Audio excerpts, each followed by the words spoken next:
So I'm back with another video. I'm gonna continue what I did last week, uh, where I did a shorter review of We Live in Time than what I usually do with my longer news segments, my sort of investigative or analysis segments. With this video, I'm going to do another one of those reviews, but I'm choosing to focus on an older movie that I finally got around to seeing for the first time, and that film is Polytechnique, which is the 2009 Denis Villeneuve film. This is his first film. His first was, I think it's August 32nd on Earth, I believe it's called, and then his second film was Maelstrom. Polytechnique came after a 9-year break from Denis Villeneuve, where he says that he spent a lot of time honing his craft and sort of developing his style into what he wanted it to be, rather than mimicking other filmmakers and sort of being inadequate, is how he chooses to describe it. The film is a recreation of the 1989. I'm going to try and pronounce this, but I might pronounce it wrong. It's the 1989 Ecole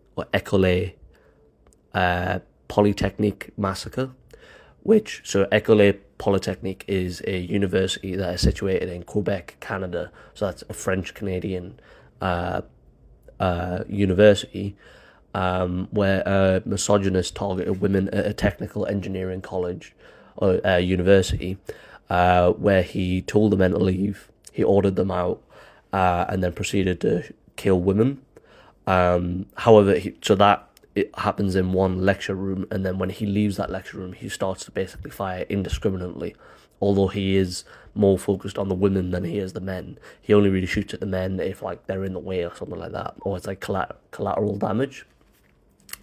So the film looks to create a realistic and accurate portrayal of what happened, at least in terms of the events that is on screen, but the structural decision of the film is to be non-linear.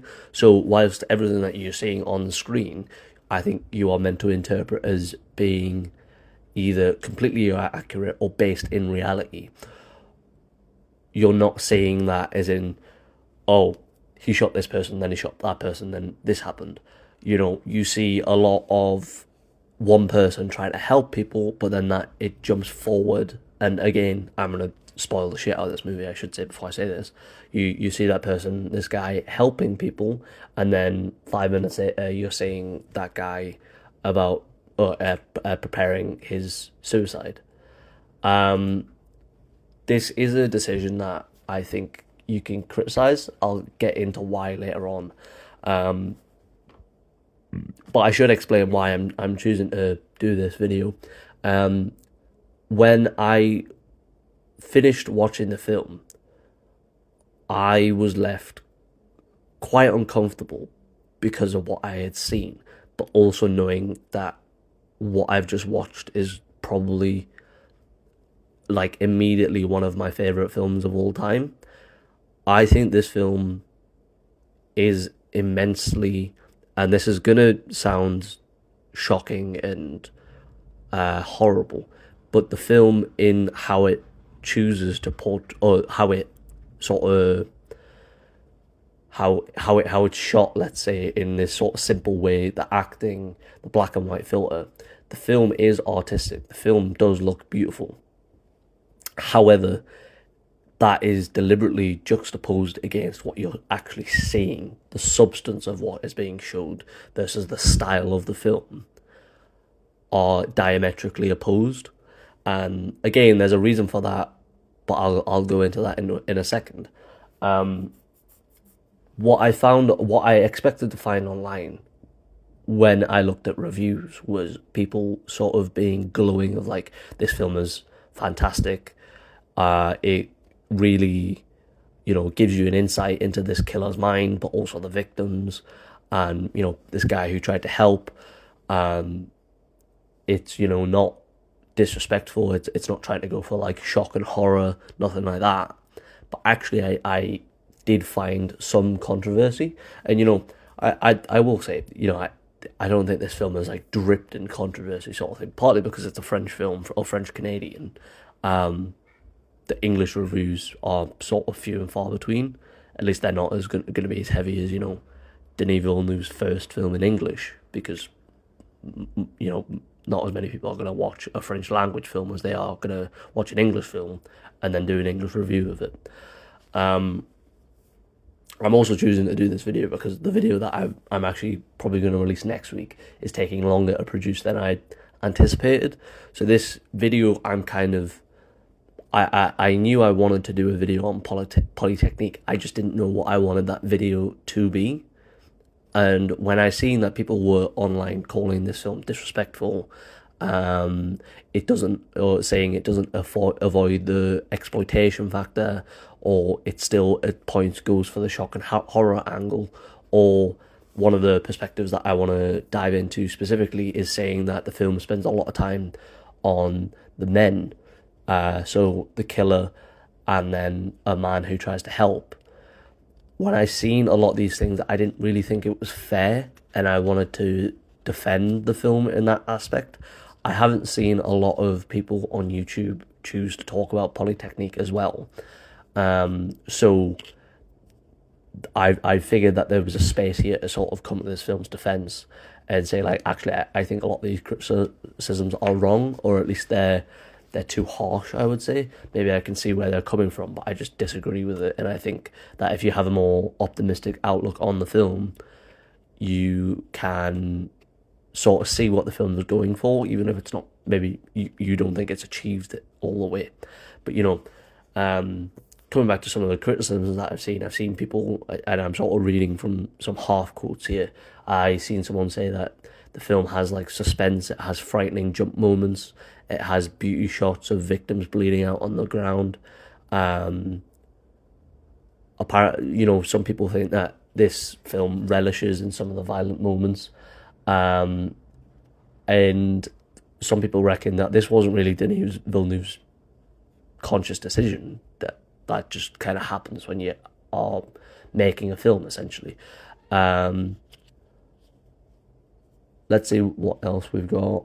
I seen someone say that, apparently some people who've seen the film and then reviewed it complained about the character development scenes because it took away from the action. And I'll come into the pacing aspect in a minute, but I do think that there is a deliberate decision in my... actually, let's not get to the pacing in a second. Let's just do it now, what I'm talking about.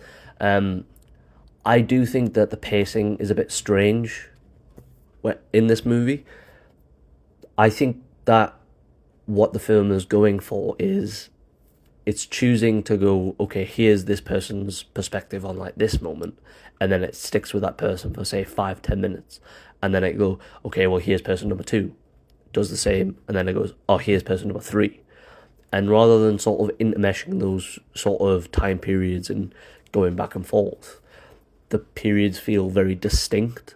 And I do think that affects the pacing a little bit, because one moment you'll be with the 2 student characters and you'll be like, oh, I don't know what's happening next. I don't know if like this is about like the guy's about to start shooting at these people like right now.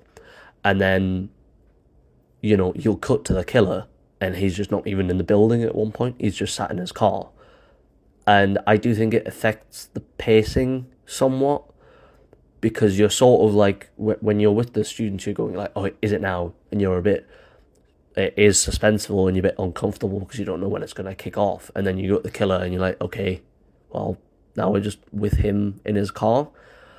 I understand the criticism of the pacing from that aspect. And then when the film gets more into its non-linear aspect in the second half of the film, where it cuts back from the shooting and then it flash forwards and then it goes back to the shooting and then back to the future again, I understand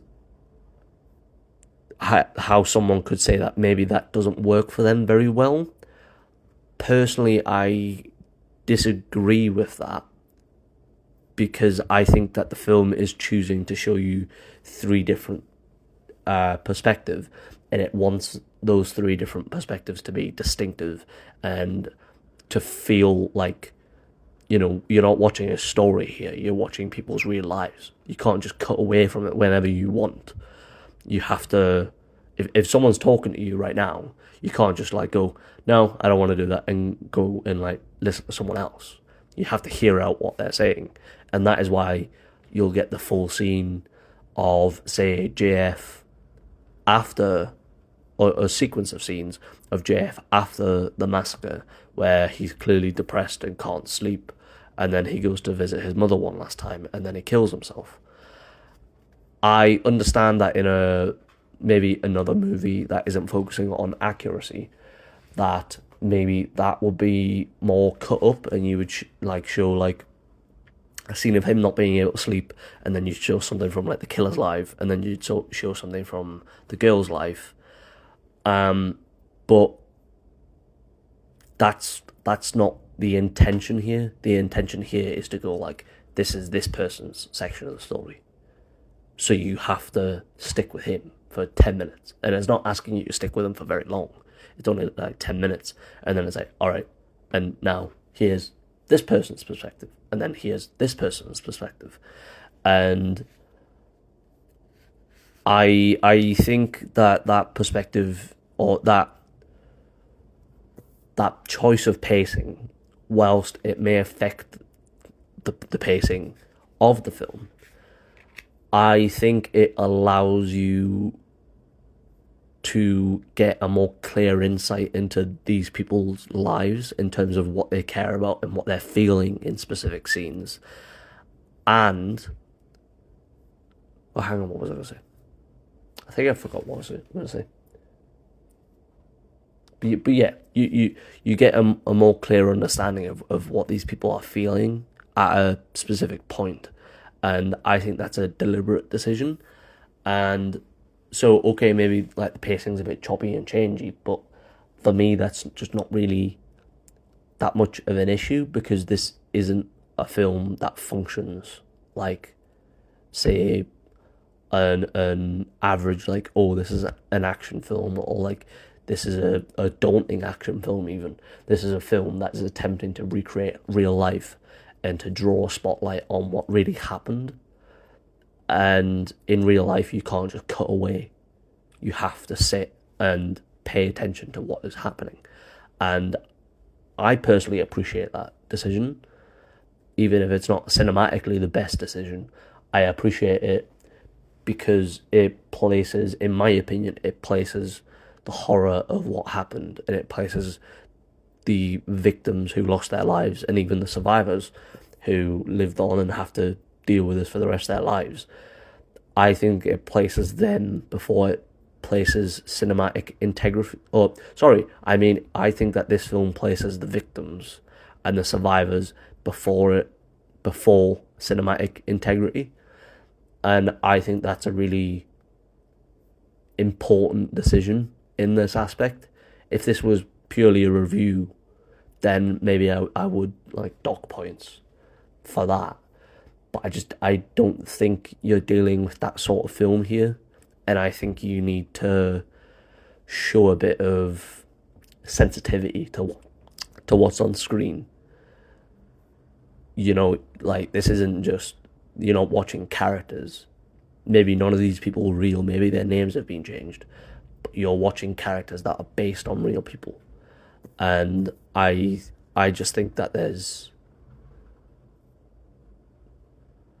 there has to be something else other than what makes cinematically the most sense. There has to be something else behind that, behind these decisions when it comes to films like these, in my opinion.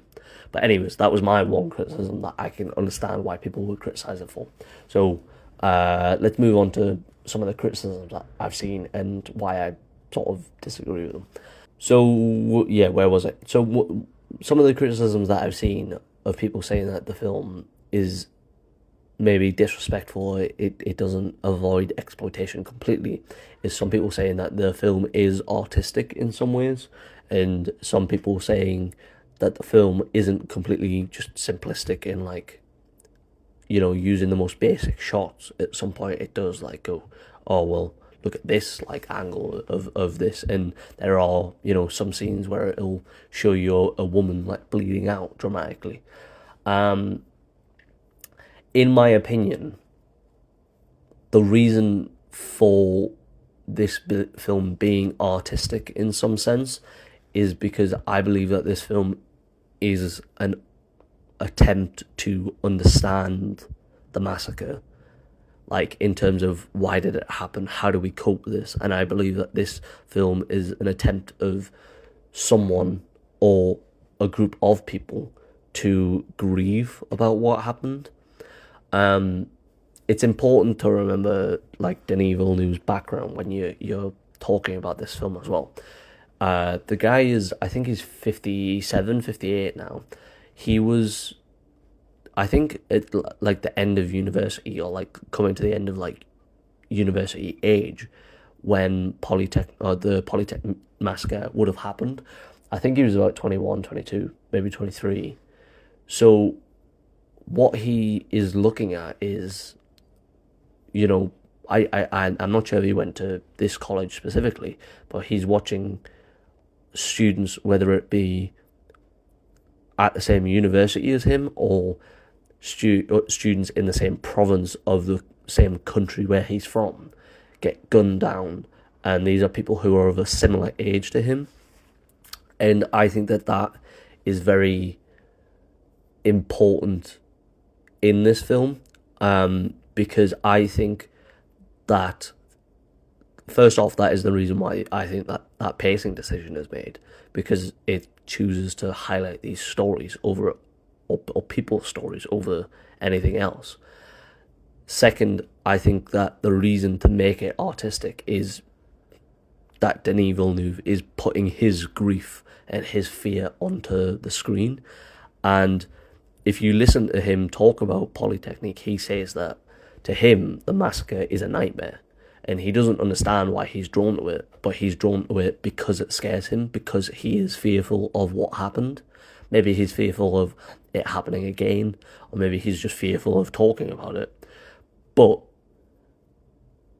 I think that artistic nature of the film is, it comes from a foundation of wanting this massacre to be more than it is.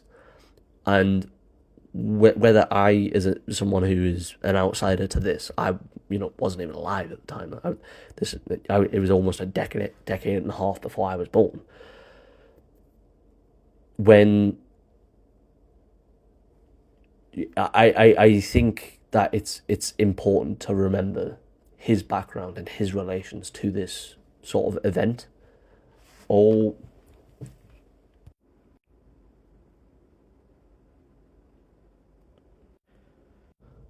Okay, where was I? My fucking cat turned off my PC, so I had to stop for a second. So yeah, Polytechnique to me is Denis Villeneuve's attempt to understand the massacre and to give it some meaning. And he is a filmmaker. He is making a film, and he is attempting to make this into not just a massacre, but something else, something that we can watch and draw meaning from. If the film isn't artistic, then it doesn't have any meaning to it. If, like, it's difficult for me to sort of like describe what I'm talking about. But if there is no art, there is no meaning. If there is no creativity, there is no meaning. I suppose this is sort of like how, like, this sort of relates to the conversation around AI and, AI being used to write scripts to me. If an AI writes a script, it can be about, say, a massacre like this. But the AI has no feelings about the massacre. There is nothing to it. Whereas when I watch Polytechnique, when I hear Denis Villeneuve talk about Polytechnique, it is clear to me that this is someone who watched senseless violence as a young man perpetrated against people that he potentially knew, against people that were very close in proximity to him, that were a similar age to him. and he attempted to go, why is this? How do I draw meaning from this? How do I understand it? How do I grieve? How do I cope? How do I move on? And I think that this film is an attempt to understand perspective, and it's an attempt to make it into an artistic piece rather than just a massacre. And I'll come on to more now, because this connects quite nicely. I'll talk more now about this thing about perspective. So as you'll see, I've put it in the title of not the title. I've put it in the thumbnail of this video. That to me, the importance of Polytechnique is perspective. It's about understanding different people's perspective on why these things happened, or why this massacre happened. Sorry. So the thing for me is, I think, let me pull it back. I think one of the reasons, or one of the reasons that I seen online for this movie getting critiqued, is that a large portion, I would probably say about half, probably more, of the film is given to the male perspective. So that's the killer, whose name you never know. And I think that's a deliberate decision, is to remove him as much as possible from the film, at least in terms of giving him glory and fame. A lot of the time is given to the killer's perspective, and it's given to this other guy, Jeff. A lot of the time is given to his perspective of him leaving the class where his classmates are, and then him attempting to save a woman's life by providing her medical aid when he would be more than in his right mind to leave. The rest of the film is given to one of the female survivors' perspective, and like how she survives and then how she copes with it afterwards. I seen some people saying that it seems a bit untoward that this is a film about male on female violence, and yet the majority of the film is dedicated to men rather than women. Although I do think it's important to remember the female survivor is given the final point of view in the film. She writes a letter to the killer's mother, and she talks about, if I have a son, I'll teach him a love. If I have a daughter, I'll teach her that the world is hers, which I think is a fucking great line. That's such a great line to end the film on. And so, again, I think that, if Denis Villeneuve is here with this film attempting to understand why this massacre happened, then I think that the reason why the majority of this film is dedicated to the male perspective is him going, well, why did he do this? Is he just a maniac? Were there reasons behind it? Were there ways that we could have stopped it? But also, how did a man react to this? And also through Jeff's perspective, we see that he is the only person who attempts to do anything. Every other man in that place runs. And there are, I think, maybe 2 moments where the killer is like loading his gun, or he's just walking through with a gun in his hand, and one of the men stops, looks at him loading his gun, and the killer looks at him and just says nothing, and the man just walks away or runs away, which I understand it, but clearly the film is telling us you can't be a bystander in these moments. You need to do something, whether that is, as I see in one review say, pull a fire alarm, phone the police, attempt to save someone's life. And again, I get how this could be disrespectful to the survivors of school shootings, of massacres like this, but I think that this specific point is, I think you have to take it as not so much as a commentary on people who've made it out of massacres by surviving. I think you have to take it as a commentary on men cannot just stand by and allow things to happen. And if you think that his perspective on this is wrong, or if you think that the point of this film should have actually been to highlight the women in this film, which I've seen people saying. I've seen people say if more time was given, if the film was, say, 10, 15 minutes longer, then more time could have been dedicated to exploring the female perspective or showing different women. Maybe one of the women who just died rather than one of the survivors. I understand that, but it is important to remember what are the messages of the great civil rights heroes, like, a Martin Luther King. It is that you cannot overcome injustice by just listening to the people who are oppressed. You have to listen to the people who benefit from oppression, even though they disagree with it. Those perspectives are just as important as the oppressed perspective. If you watch a film like Selma, with I can't remember that guy's name actually, the guy who played Martin Luther King. But anyways, if you watch Selma, there are like small moments where they highlight the white activists who go on these marches with them.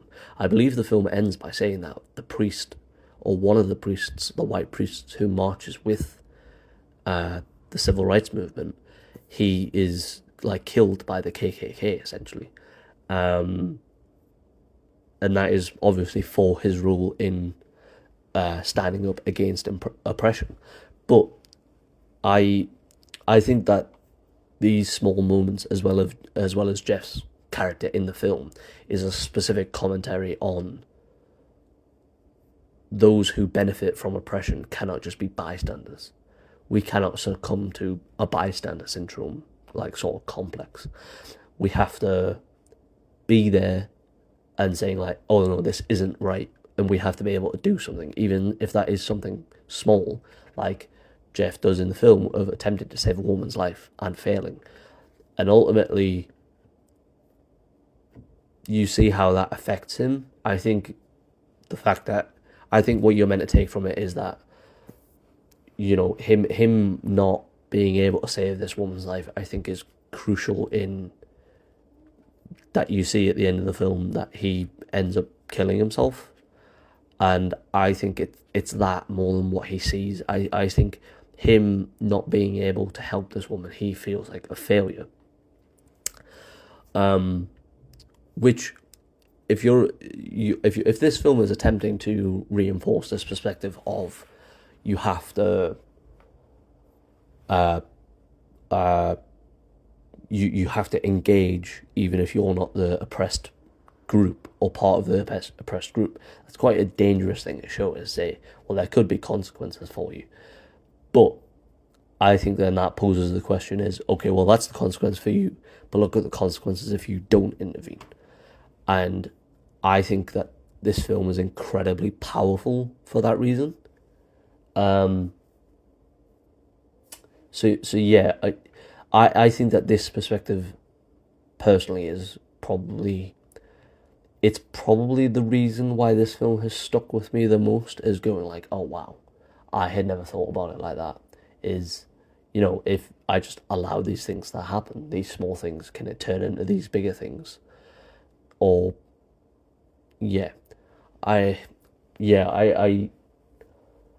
the film, I watched the film last week. I watched it on Friday, so I'm recording this on Friday the 24th. I think hopefully it's going to come out today as well. And the film has like stuck with me all that time. Like I've thought about it pretty much every day, even if it's just been for like 5-10 minutes, because I think it's such a harrowing experience. But yeah, it has so much to say. It has so much silent commentary, in my opinion, on like the passive male role in male on female violence, or even on, let's say, white on black violence or white on black oppression, things like that. And it has you have to, of course you have to understand other people's perspective. That is why I think obviously the female perspective is included in this movie, because it is important to understand that the oppressed or the survivor narrative and perspective is important, but you also have to understand your role in these proceedings and how you can help, even in the most marginal ways. Even if you try to help and it doesn't work, you, in my opinion, and in this film's opinion, in Denis Villeneuve's opinion, you have to at least try. It is better to try and fail than not to try at all.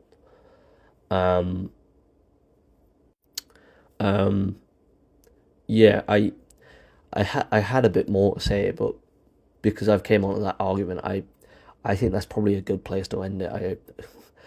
I don't want to give myself too much credit, but I feel like that's a pretty poignant moment to end. Is like this idea of, you cannot just sit by and allow things to happen just because they're not happening to you.